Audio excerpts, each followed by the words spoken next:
This is Clyde Mosley. You're in my shop now, and this is a bench lathe. You can see where it used to fit on the bench, right here and right here. But I bought legs for it because I didn't have a bench to fit it. Now, to keep this machine cleaned up, there are many ways to do it. We can blow it off with compressed air, like this.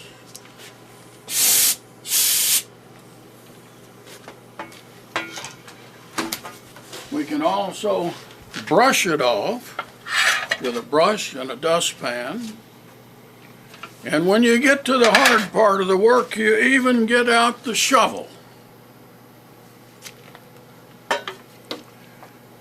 As you continue your cleaning, you use steel wool to clean off all of the milled or machined surfaces.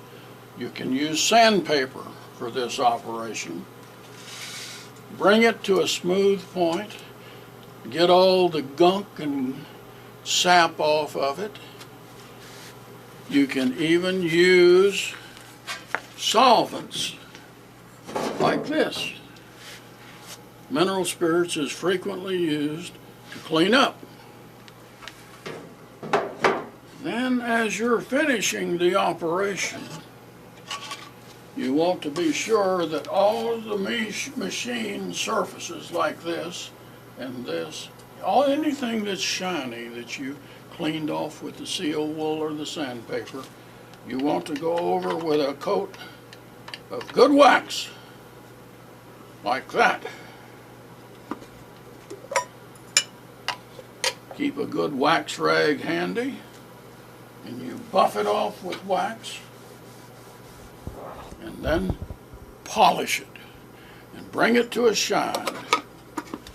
Then the working or moving pieces will move easily across the wax surfaces, and it will also prevent rust.